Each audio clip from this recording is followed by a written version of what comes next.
नमस्कार बच्चों, मेरा नाम है अनिल देवड़ा। स्कूल गुरुजी में आपका बहुत बहुत स्वागत है। लास्ट लेक्चर तक हम लोग क्या देख चुके थे? तो हम लोग देख चुके थे एक लीनियर चार्ज डेंसिटी की वजह से एक पॉइंट पर इंटेंसिटी ऑफ इलेक्ट्रिक फील्ड, जो कि हमने गॉस थ्योरम के बेसिस पे किया था। आज की भी क्लास जो है वो एप्लीकेशन ऑफ गॉस थ्योरम पे बेस्ड है। ठीक है, तो चलिए बिना कोई समय गवाए आरंभ करते हैं। देखिए, आज की जो हमारी क्लास है बच्चों, वो है electric field due to a uniform charged infinite plane surface. इसका मीनिंग क्या है कि इस बार क्या होगा कि जैसे हमारे पास, आप लोग कुछ इस तरीके से समझिए कि ये हमारे पास एक प्लेन शीट है, ठीक है, या प्लेन सरफेस है।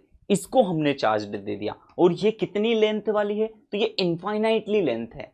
मतलब इसकी इधर भी कितना है हमें नहीं पता, पीछे कितना जा रहा है, ऊपर कितना जा रहा है, नीचे कितना जा रहा है। इसका मतलब हम ये बोल सकते हैं कि ये सरफेस जो है वो इनफाइनाइटली ब्रॉड फैली हुई है। इतनी बात समझ में? इसके पास में हम एक बिंदु P है, हमारे पास एक ऑब्जेक्ट होगा, मतलब एक पॉइंट होगा। उस पॉइंट पर हमको intensity of electric field find करनी है। तो सबसे पहली बात तो देखिएगा कि इस तरीके के फिनोमिना को हम किस तरीके से सॉल्व करेंगे। तो देखिए, ये हमारे पास में ठीक है, समझिएगा।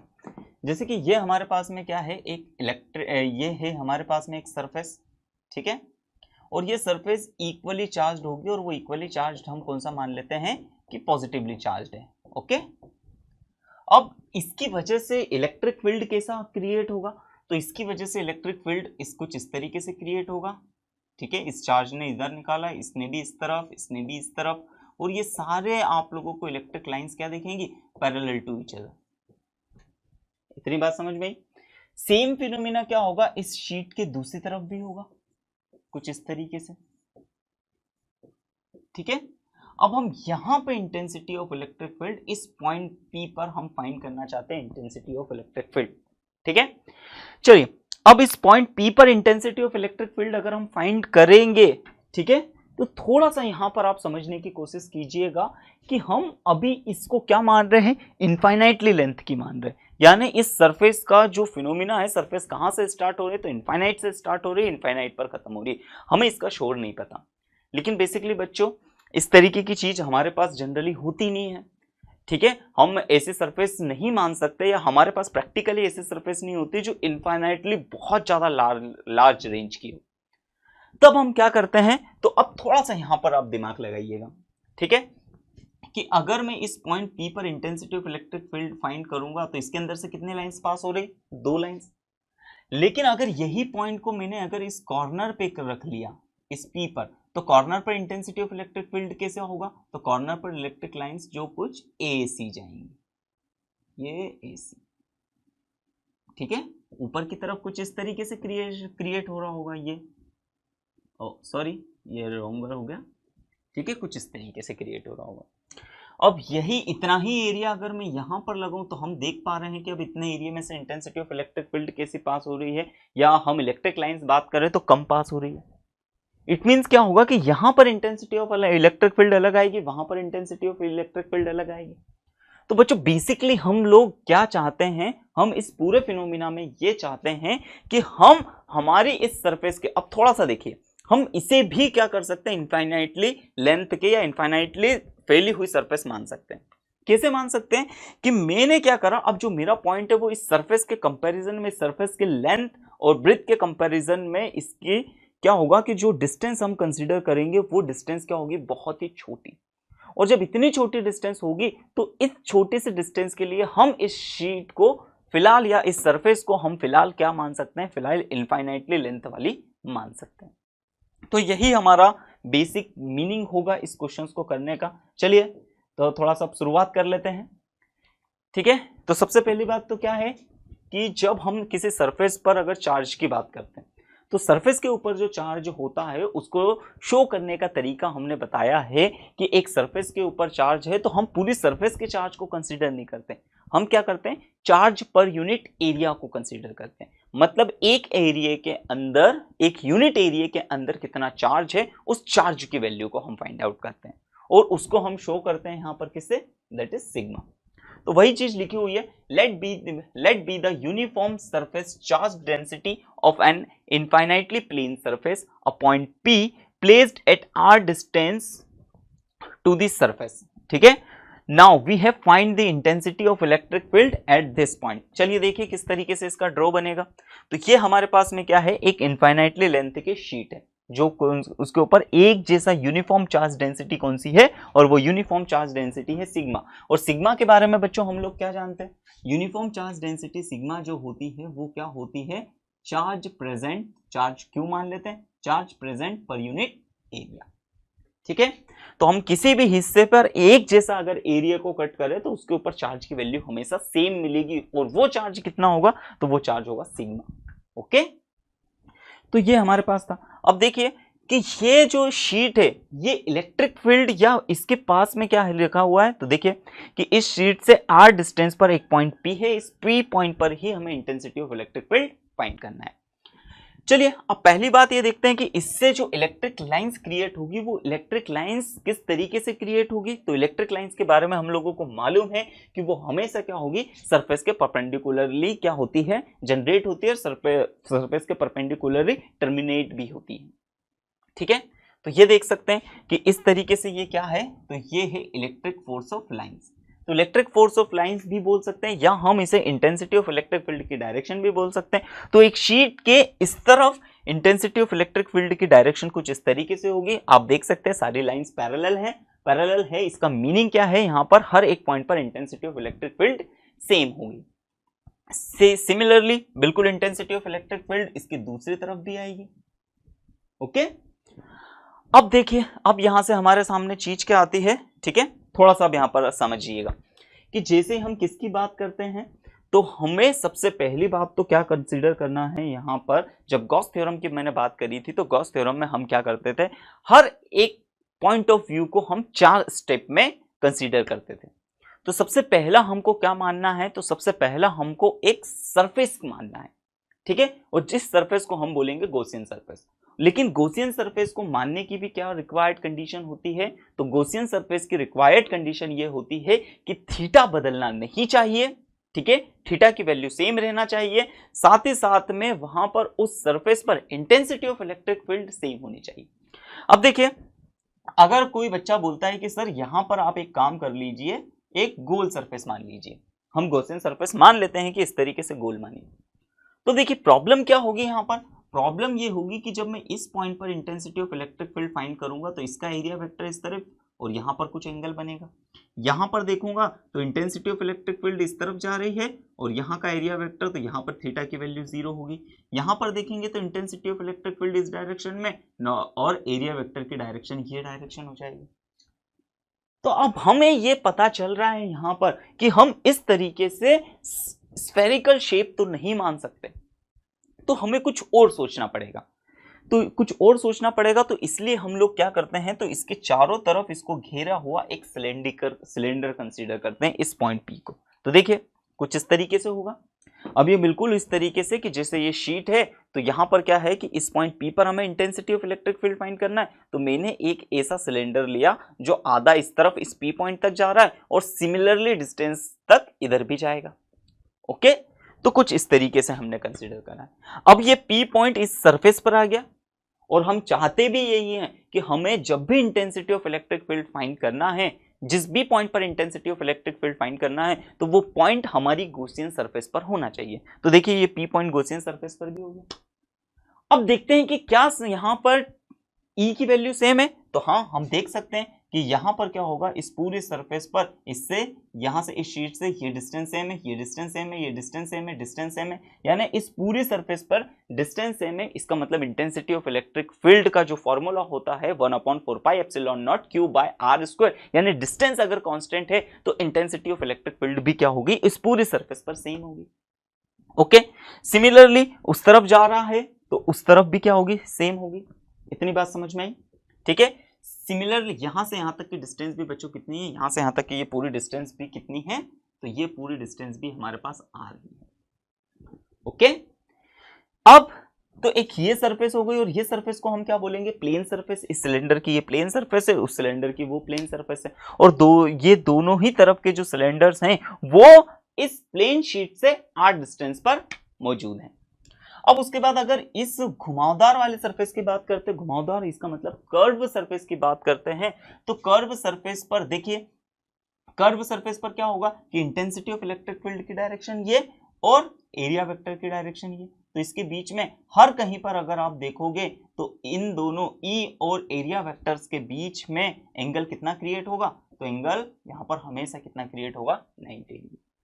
और इन दोनों फ्लैट सरफेसेस पर तो इसका एरिया वेक्टर हम क्या बनाएंगे, तो ये छोटा सा ds कट किया, तो यहां पर ये ds की डायरेक्शन, e की डायरेक्शन, तो इसके बीच में यहां पर जो एंगल क्रिएट होगा वो 0 डिग्री होगा, यहां पर जो एंगल क्रिएट होगा वो 0 डिग्री होगा। बट इसकी कर्व सरफेस एरिया पर, कर्व सरफेस पर जो एंगल E और A के बीच में जो एंगल क्रिएट होगा बच्चों को कितना डिग्री का होगा, 90 डिग्री का। तो इस तरीके से हमने क्या करा कि जब हमें कोई ऐसी सरफेस नहीं देखने को मिलती है कि जो इवनली एक ही जैसा उसके ऊपर क्या हो, एंगल हो, तब हम क्या करते हैं, कुछ ऐसी सरफेसेस भी मान लेते हैं, जैसे हमने यहां पर इस क्वेश्चन में माना है कि हमने एक सिलेंडर को कंसीडर करा, लेकिन उस सिलेंडर को अब हम स्टडी अगर करेंगे या उसके ऊपर फ्लक्स निकालेंगे तो उनको अलग अलग सरफेसेस पे कट कर लेंगे। तो हम कितनी सरफेसेस मान लेंगे, एक सरफेस, दो सरफेस और इसकी कर्व सरफेस, यानी दो फ्लैट सरफेसेस पे हम इलेक्ट्रिक फ्लक्स काउंट करेंगे और साथ ही साथ में एक कर्व सरफेस एरिया पे काउंट करेंगे। दोनों को सबको अगर मैं मर्ज कर दूंगा, जोड़ दूंगा, इंटीग्रेट कर दूंगा, तो इसका मतलब क्या होगा कि पूरी सरफेस के ऊपर हम इलेक्ट्रिक फ्लक्स इस पूरी सरफेस से कितना लिंक है वो हम फाइंड आउट कर सकते हैं। ठीक है, तो चलिए अब यही बात को यहां पर लिखा हुआ है कि जब भी हम गॉसियन सरफेस को अगर कंसीडर करेंगे तो आप लोगों को बच्चों ये ध्यान रखना है कि उस गॉसियन सरफेस के बारे में आप लोगों को लिखकर बताना है। ठीक है, तो यही हमारा होगा स्टेप नंबर 1। तो हमने क्या करा, consider a Gaussian surface in the shape of a cylinder, closed cylinder, ठीक है, whose axis is normal to plane surface, इसका एक्सिस इस प्लेन सरफेस के परपेंडिकुलर है। ठीक है, point P on the flat surface, ये पॉइंट P फ्लैट सरफेस पर आ गया है, and extend equally both side symmetric, मतलब बिल्कुल ऐसा का ऐसा ही हमने इस तरफ भी हमने क्या करा है, सिलेंडर को माना है। हियर E मींस क्या है, intensity of electric field. Here E is same at every point of plane surface and E is 0 on the curve surface. E की वैल्यू जो E होगी इस कर्व सरफेस से कितना होकर गुजर रहा है, तो इससे परपेंडिकुलर फ्लक्स तो निकल ही नहीं रहा है, इसका मतलब E की वैल्यू वहां पर क्या होगी, 0। ठीक है, सिमिलरली थीटा इज 0, ठीक है, theta is 0 in the plane surfaces and 90 degree to curve surface at every point.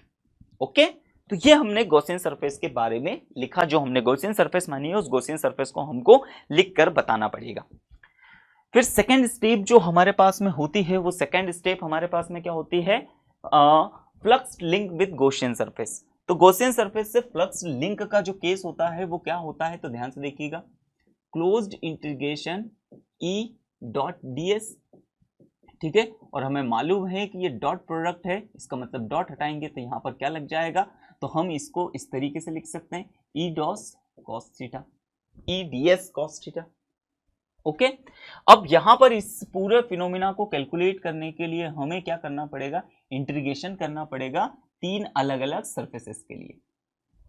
Okay, अब पहली सरफेस तो यहां पर कौन सी हो जाएगी, तो यहां पर इसको मैं प्लेन सरफेस लिख देता हूं, या फ्लैट भी लिख सकते थे। ठीक है, ये भी प्लेन सरफेस, और ये कौन सी हो जाएगी, तो ये हो जाएगी कर्व सरफेस। ओके, चलिए, तो अब यहां पर हम इसको किस तरीके से, तो E ds, और यहां पर क्या हो जाएगा, तो हमें मालूम है कि प्लेन सरफेस पर कॉस का एंगल कितना बन रहा है, 0 डिग्री, प्लस फिर दूसरी प्लेन सरफेस पर अगर इस पर यहां पर अगर हम देखेंगे तो E ds, और फिर से यहां पर कितना एंगल क्रिएट हो रहा है, 0 डिग्री का। अब कर्व सरफेस की अगर बात कर लेते हैं हम, तो कर्व सरफेस क्या होगा, E ds, और यहां पर क्या हो जाएगा, cos 90 डिग्री। अब हम जानते हैं कि cos 0 की वैल्यू 1, cos 0 की वैल्यू 1 बट cos 90 की वैल्यू 0। इसका मतलब क्या है कि कर्व सरफेस से तो इलेक्ट्रिक फ्लक्स कितना पास होगा 0। और ये बेसिकली हम डायरेक्टली भी समझ सकते हैं कि जब भी फ्लक्स हम वो वाला कैलकुलेट करते हैं जो 90 डिग्री के एंगल पे क्रिएट हो। अगर ये सरफेस ऐसी है तो यहां पर इससे इलेक्ट्रिक फ्लक्स कितना लिंक होगा, तो वो होगा 0। क्यों? क्योंकि इलेक्ट्रिक फ्लक्स इस सरफेस के ऊपर से निकल जाएगा, नीचे से निकल जाएगा, ये सरफेस से होते हुए भी निकलेगा। तो हमारी फ्लक्स की डेफिनेशन में क्या है कि हमें परपेंडिकुलर फ्लक्स लिंक जो होता है वही हम हमारे सरफेसेस पे लिंक्ड फ्लक्स को मानते हैं। इतनी बात समझ में आई? चलिए अब देखते हैं यहां पर। तो अब यहां पर हम देखेंगे कि ये तो इसकी वैल्यू 1 हो गई। अब यहां पर क्या हो जाएगा कि E की वैल्यू हमें फाइंड आउट करना है। हमें इंटीग्रेशन किसका करना पड़ेगा, इस ds सरफेस का, प्लस सिमिलरली यहां पर भी E बाहर आ जाएगा। हम इंटीग्रेशन किसका करेंगे, इस ds सरफेस का, और that ds surface is closed surface.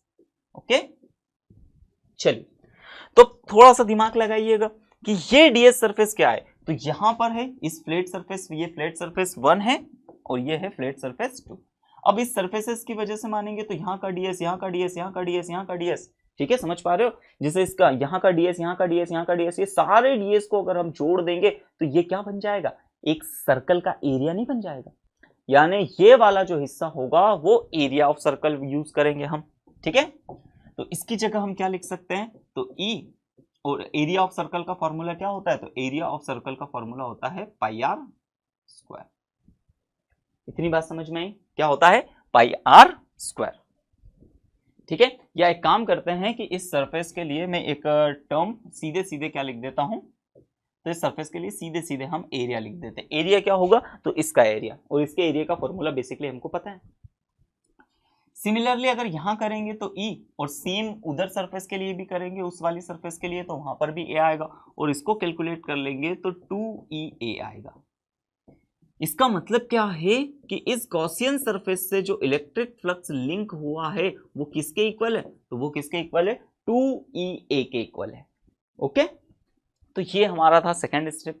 Third step देखते हैं। तो थर्ड स्टेप में क्या होगा कि हमें हमारे उस सरफेस के अंदर, यानी गॉसियन सरफेस के अंदर टोटल फ्लक्स कितना प्रेजेंट है वो फाइंड आउट करना है, ठीक है। तो total charge present inside the Gaussian surface, यानी इस गॉसियन सरफेस पर कितना चार्ज है वो हमें कैलकुलेट करना है। तो आप देख सकते हो कि ये शीट का ये चार्ज क्या इस गॉसियन सरफेस के अंदर है, बिल्कुल नहीं। ये वाला है क्या, नहीं, बिल्कुल है। ये वाला भी नहीं है, यानी कि सिर्फ और सिर्फ हमारे पास ये इतना ही इलेक्ट्रिक फ्लक्स जो है या इलेक्ट्रिक चार्ज जो है इस गॉसियन सरफेस के अंदर आ रहा है। तो इसे हम कैसे कैलकुलेट करेंगे, ठीक है। तो इसे कैलकुलेट करने का बिल्कुल सिंपल सा तरीका है बच्चों हमारे पास। तो वो क्या सिंपल सा तरीका है, तो हम लोगों को मालूम है कि इसके अंदर जो फ्लक्स प्रेजेंट होगा, ठीक है, पर यूनिट एरिया कितना है हमारे पास, तो पर यूनिट चार्ज जो होता है वो कितना है, तो सिग्मा है। और कितने एरिया में देख रहे हैं बच्चों, तो हम उसी का एरिया ए निकालेंगे। तो ये हमारे पास किसकी वैल्यू आ जाएगी, तो ये वैल्यू आ जाएगी हमारे पास चार्ज की वैल्यू। इतनी बात समझ में आ रही है? फिर से समझिए, ये सिग्मा क्या है, तो सिग्मा क्या है कि पर यूनिट यानी एक एरिया में कितना चार्ज है। और हमको 2 एरिया में निकालना होगा तो 2 का मल्टीप्लीकेशन, 3 एरिया में निकालना होगा तो 3 का मल्टीप्लीकेशन, ए एरिया में निकालना है तो ए का मल्टीप्लीकेशन। इतनी बात समझ में? तो ये हमारे पास टोटल चार्ज उसके अंदर कितना प्रेजेंट है, तो वो है सिग्मा ए। ओके, चलिए आगे देखते हैं। अब हमारे पास जो इसकी फोर्थ स्टेप जो होती है, फोर्थ स्टेप में हम एक्चुअली क्या करते हैं, गॉस थ्योरम को अप्लाई करते हैं। और गॉस थ्योरम क्या है, तो गॉस थ्योरम होती है हमारे पास फ्लक्स लिंक्ड, यानी EDS is equal to total charge present inside, और वो किसके, तो Q अपॉन एप्सिलॉन नॉट के इक्वल होता है। ये होती है हमारे पास गॉस थ्योरम। अब क्या इसकी वैल्यू हम निकाल चुके हैं, तो हाँ बच्चों इसकी वैल्यू हम निकाल चुके हैं। और इसकी वैल्यू हमने कितनी निकाली थी, तो 2EA निकाली थी।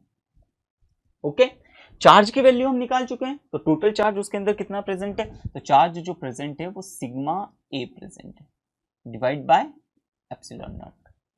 अब यहां से क्या करेंगे हम, एरिया से एरिया को कट करा, तो यहां पर 2 इधर मल्टीप्लीकेशन में है, तो इधर जाके क्या हो जाएगा, डिवाइड में, यानी सिग्मा अपॉन में 2 एप्सिलॉन नॉट।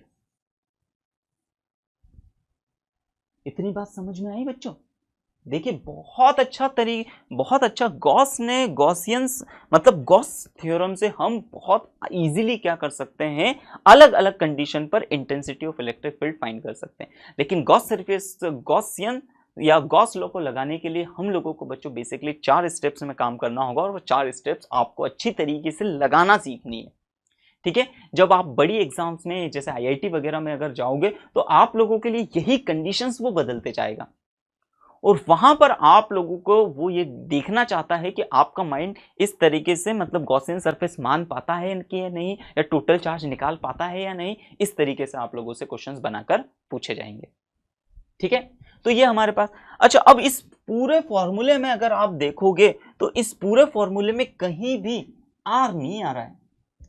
आर नहीं आ रहा है, इसका मीनिंग क्या है कि इस प्लेन, इस शीट के पास में यानी इस सरफेस के साथ में हम ये आर डिस्टेंस को अगर मैं थोड़ा सा यहां भी ले लेता तो भी इंटेंसिटी ऑफ इलेक्ट्रिक फील्ड कैसी आती, सेम। बहुत ज्यादा पास में ले लेता तो भी इंटेंसिटी ऑफ इलेक्ट्रिक फील्ड कैसी आती, वही आती। अच्छा, ऐसा क्यों?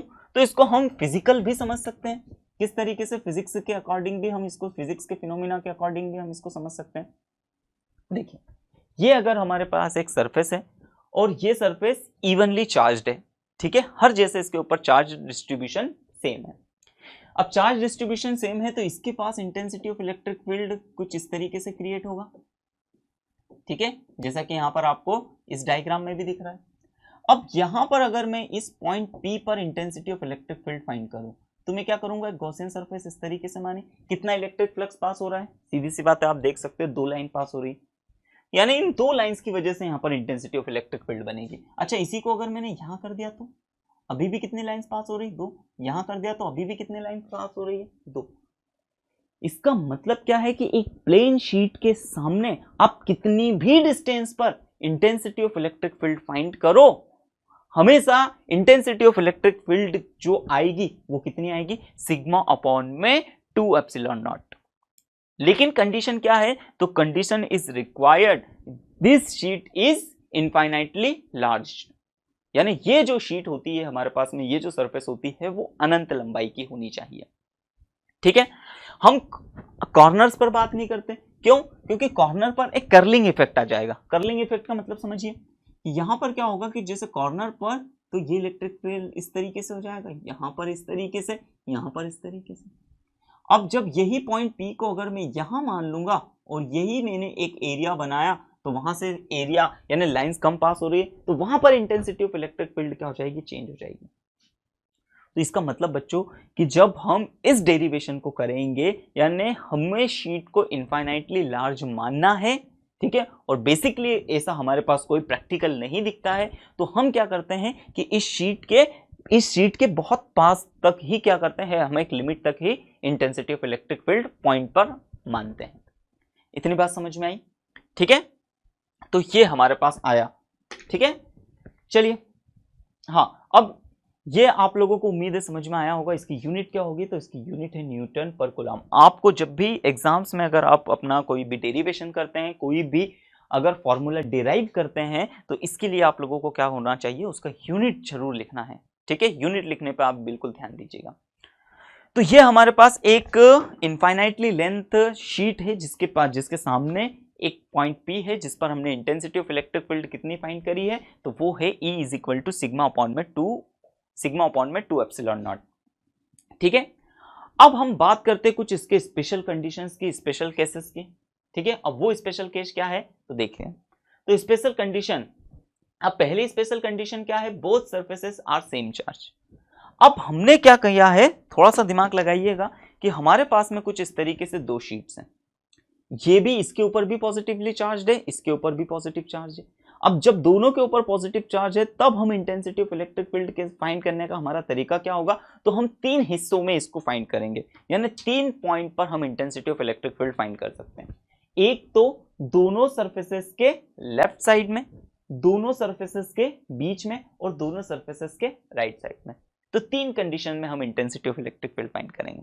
ठीक है, अच्छा चलिए, तो इस सरफेस को हम सरफेस A मान लेते हैं और इस सरफेस को सरफेस B मान लेते हैं। ये भी इनफाइनाइटली लेंथ वाली है। ठीक है, अच्छा, अब थोड़ा सा बच्चों यहां पर दिमाग लगाइएगा आप लोग अपना। ठीक है, चलिए ध्यान से देखिएगा कि इस पॉइंट पर अगर हम intensity of electric field find करें तो ये इस डायरेक्शन में आएगी इस सरफेस की वजह से, और वो क्या होगा, तो वो हम मान लेते हैं कि वो है ई ए। ओके, अच्छा इस सरफेस की वजह से इस पॉइंट पर भी इंटेंसिटी ऑफ इलेक्ट्रिक फील्ड कितनी आएगी, तो वो आएगी ई बी। अब दोनों की डायरेक्शन सेम है, हम एक्चुअली क्या करते हैं, एक्सेस के अकॉर्डिंग अगर देखेंगे तो ये डायरेक्शन को हम पॉजिटिव ट्रीट कर लेते हैं और ये डायरेक्शन को हम नेगेटिव ट्रीट कर लेते हैं।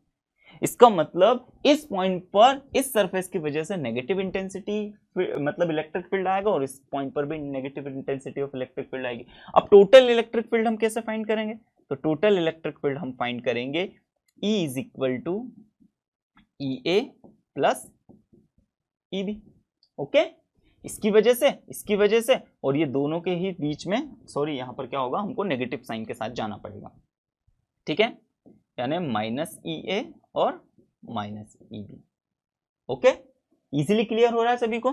चलिए अब इसका फॉर्मूला तो हम जानते हैं, अब इसके ऊपर यूनिफॉर्म चार्ज डेंसिटी हम सिग्मा 1 मान लेते हैं, इसके ऊपर यूनिफॉर्म चार्ज डेंसिटी सिग्मा 2 मान लेते हैं।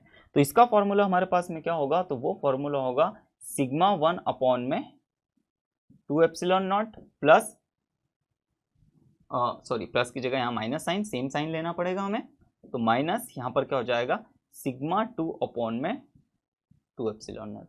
इतनी बात समझ में आई। अब यहाँ पर एक कंडीशन हम मान लेते हैं कि बट, क्या मान लेते हैं, but sigma 1 is equal to sigma 2 is equal to sigma. इसका मतलब क्या है कि दोनों सरफेसेस के ऊपर हम चार्ज डेंसिटी सेम मान लेते हैं, ठीक है, कि इसके ऊपर भी सिग्मा चार्ज डेंसिटी है, इसके ऊपर भी सिग्मा चार्ज डेंसिटी है। इसका मतलब दोनों की वैल्यूज अगर यहाँ पर सेम हो गई तो ये दोनों क्या हो जाएगा, ये दोनों टर्म्स यहाँ पर ऐड हो जाएगी और वो कितना हो जाएगा -2 सिग्मा अपॉन में 2 एप्सिलॉन नॉट, और यहाँ से इसे हम जब कैंसल आउट करेंगे तो क्या होगा हमारे पास, intensity of electric field sigma upon में एप्सिलॉन नॉट आएगी। और नेगेटिव साइन किस बात को डोनेट कर रहा है, यानी शो कर रहा है, तो नेगेटिव साइन का मीनिंग यहाँ पर क्या है कि इंटेंसिटी ऑफ इलेक्ट्रिक फील्ड की जो डायरेक्शन है वो लेफ्ट साइड में है। इतनी बात समझ में, ठीक है। अच्छा बच्चों, कोई इस तरीके से कंफ्यूज नहीं हो रहा है कि सर ये सरफेस पास में है ना, इसके ऊपर इंटेंसिटी ऑफ इलेक्ट्रिक फील्ड इसकी वजह से ज्यादा लगेगी, इसकी वजह से कम? नहीं, अभी लास्ट टाइम में आप लोगों को बता चुका हूं कि जब हम सरफेस के बारे में बात करते हैं तो सरफेस के पॉइंट में थोड़ा बहुत आगे जाने पर इंटेंसिटी ऑफ इलेक्ट्रिक फील्ड पर कोई फर्क नहीं पड़ता है। अभी मैं समझा चुका हूं, इसका मतलब इसकी वजह से भी intensity of electric field same create होगा और इसकी वजह से भी intensity of electric field same create होगा। इतनी बात समझ में आई। तो ये हमने किसके बारे में बात करी थी, लेफ्ट साइड की, ठीक है। सिमिलरली अगर इस पॉइंट पर अगर हम राइट साइड की बात करें तो इसकी वजह से intensity of electric field EB इस डायरेक्शन में आएगा और यहां पर EA इस डायरेक्शन में आएगा, ठीक है। अब आप लोग खुद ही समझदार हो, बिल्कुल सेम चीजें आ जाएंगी, यानी इसके ऊपर भी इंटेंसिटी ऑफ इलेक्ट्रिक फील्ड जो फॉर्मूला आएगा हमारे पास वो क्या आएगा, सिग्मा अपॉन में एप्सिलॉन नॉट, लेकिन ये जो फॉर्मूला होगा वो पॉजिटिव डायरेक्शन में होगा। सिमिलर बिल्कुल आपको इसी तरीके से करना है तो आप राइट साइड भी निकाल लोगे। लेकिन अब हम बात करते हैं कि जब मिडिल में होगा तो मिडिल का केस क्या लेंगे हम, ठीक है। पॉइंट कहां है, दोनों सरफेसेस के बीच में। तो देखिएगा, थोड़ा सा दिमाग लगाइए कि इस सरफेसेस की वजह से intensity of electric field EA इस डायरेक्शन में आएगा और इस सरफेस की वजह से intensity of electric field EB इस डायरेक्शन में आएगा, दोनों ऑपोजिट डायरेक्शन है। चलिए, तो net intensity of electric field हमारे पास में क्या आएगा इसके मिडिल पॉइंट पे, तो वो क्या आएगा, EA माइनस EB। अच्छा माइनस क्यों, क्योंकि इस डायरेक्शन में EA इस डायरेक्शन में, तो इस डायरेक्शन को हमने पॉजिटिव माना है तो EA की वैल्यू पॉजिटिव, और इस डायरेक्शन ये चूंकि अपोजिट डायरेक्शन में है तो इसको हमने कौन सा माना है, नेगेटिव डायरेक्शन। ओके, इतना इजीली क्लियर हुआ। चलिए अब हम दोनों को देख लेते हैं। तो अब इसके ऊपर इसका फॉर्मूला, तो चार्ज डेंसिटी इसकी थी सिग्मा 1 अपॉन में 2 epsilon not minus sigma 2 upon में 2 एप्सिलॉन नॉट। अब हम कंडीशन क्या मान रहे हैं कि sigma 1 is equal to sigma 2 is equal to sigma. Okay, दोनों की चार्ज डेंसिटी अगर इक्वल हो तो उस कंडीशन में क्या होगा, उस कंडीशन में ये होगा कि सिग्मा अपॉन में 2 epsilon not minus sigma upon में 2 एप्सिलॉन नॉट, दोनों की वैल्यू सेम आ जाएगी। इसका मतलब इंटेंसिटी ऑफ इलेक्ट्रिक फील्ड कितना आएगा, 0।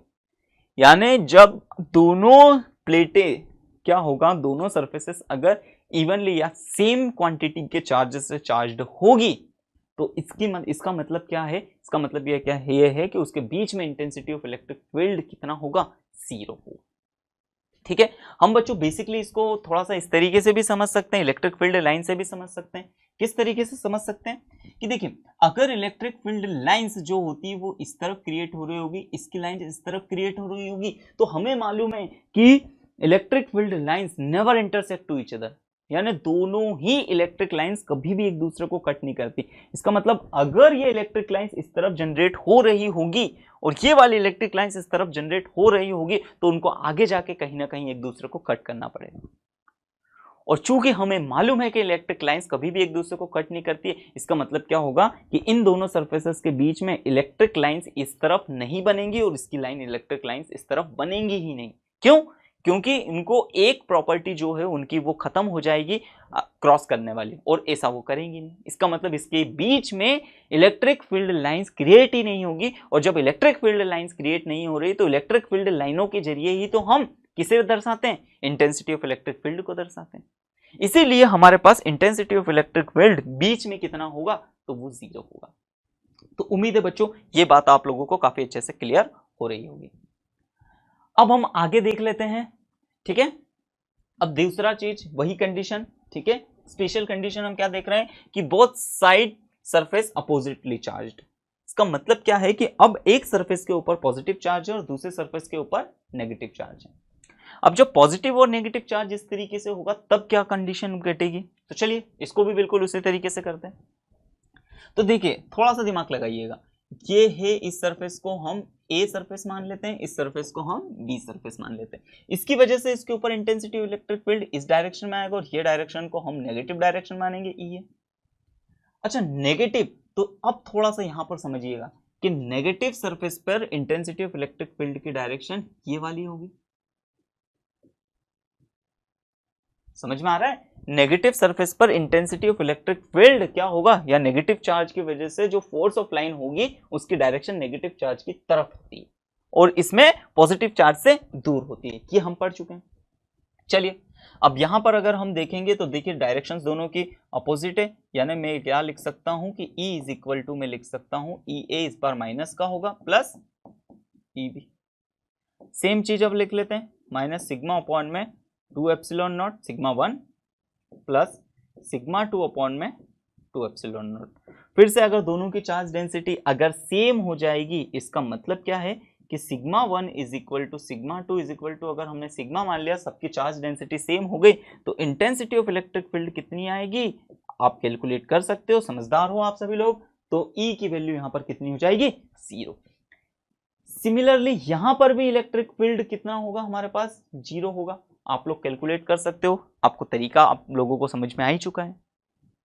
ठीक है, अब मिडिल सरफेसेस की बात करते हैं, तो बीच में एक्चुअली क्या हो रहा होगा, बीच की बात करते हैं। ठीक है, इन दोनों के बीच में। अच्छा अब ये क्या होगा कि इसकी वजह से इंटेंसिटी ऑफ इलेक्ट्रिक फील्ड इस पॉइंट पर किस डायरेक्शन में लगेगी, तो वो इस डायरेक्शन में लगेगी, दैट इज EA। इसकी वजह से, तो इसकी वजह से भी इधर ही लगेगी EB। Electric force of line पता है ना कि electric force of line positive charge से जनरेट होती है और नेगेटिव चार्ज पर एंड होती है, तो इसका मतलब इसकी वजह से भी इस डायरेक्शन में, इसकी वजह से भी इस डायरेक्शन में, दोनों की सेम डायरेक्शन होगी। और ये डायरेक्शन हमने जैसा कि माना है, ये वाली डायरेक्शन पॉजिटिव ट्रीट करी है, तो इसके बीच में क्या होगा, तो वो होगा E is equal to EA plus EB। सीधी सी बात है, इनकी वैल्यू अगर हम लिख देंगे तो सिग्मा 1 अपॉन में 2 epsilon not plus sigma 2 upon में 2 एप्सिलॉन नॉट, दोनों को अगर चार्ज डेंसिटी हम सेम मान लेते हैं तो वो कितना हो जाएगा, 2 अपॉन में मतलब 2 सिग्मा अपॉन में 2 एप्सिलॉन नॉट, और इसको अगर हम कैंसिल आउट करेंगे तो E इज इक्वल टू क्या आ जाएगा, सिग्मा अपॉन में एप्सिलॉन नॉट। इसका मतलब दो सरफेसेस के मिडिल में इंटेंसिटी ऑफ इलेक्ट्रिक फील्ड आएगी और वो उसकी वैल्यू कितनी होगी, सिग्मा अपॉन में एप्सिलॉन नॉट। इसके इस तरफ कोई इंटेंसिटी ऑफ इलेक्ट्रिक फील्ड नहीं होगी, इसके इस तरफ कोई इंटेंसिटी ऑफ इलेक्ट्रिक फील्ड नहीं होगी। बच्चों इजीली समझ में आ रहा होगा। आगे जाके हम इसी फिनोमिना को, आपको ये फॉर्मूला काफी अच्छे से लर्न कर लेना है, याद कर लेना है। ठीक है, क्योंकि आगे जाकर जब हम कैपेसिटेंस पढ़ेंगे, कैपेसिटर पढ़ेंगे, तो वहां पर हम देखेंगे कि कैपेसिटर जो होता है इसी तरीके से अपोजिट सरफेसेस से, अपोजिट चार्ज सरफेसेस से मिलकर हम कैपेसिटर बनाते हैं, और उस कैपेसिटर के बीच में इंटेंसिटी ऑफ इलेक्ट्रिक फील्ड हम सीधे ही ये वाली यूज करेंगे। इतनी बात समझ में आई? तो आप लोगों को ये फॉर्मूला अच्छे से लर्न कर लेना है, ठीक है। ओके, तो उम्मीद है बच्चों ये काफी चीजें आप लोगों को काफी अच्छे से समझ में आई होगी, तो ये पूरा फिनोमिना भी आपको काफी अच्छे से समझ में आया होगा। तो इस तरीके से हम क्या देख रहे हैं कि गॉस थ्योरम की वजह से हम क्या कर सकते हैं, intensity of electric field find कर सकते हैं। उनकी अलग अलग केसेस हम बात करते आ रहे हैं, और आगे हमारे पास में अब जो नेक्स्ट क्लास होगी, उस नेक्स्ट क्लास में हम एक स्फेरिकल शेल या एक स्फेयर की वजह से क्या होगा, intensity of electric field find करेंगे। तो उम्मीद है बच्चों आज को आपको आज मेरी क्लास ये काफी अच्छी लगी हुई होगी, ठीक है। अगर आपको मेरे वीडियोस अच्छे लगते हैं तो प्लीज प्लीज प्लीज आप वीडियो को लाइक कीजिए, चैनल को सब्सक्राइब कीजिए, साथ ही साथ में वीडियो की लिंक अपने दोस्तों के बीच में शेयर करना ना भूलें, ठीक है। तो आज की क्लास हम यही समाप्त करते हैं, धन्यवाद।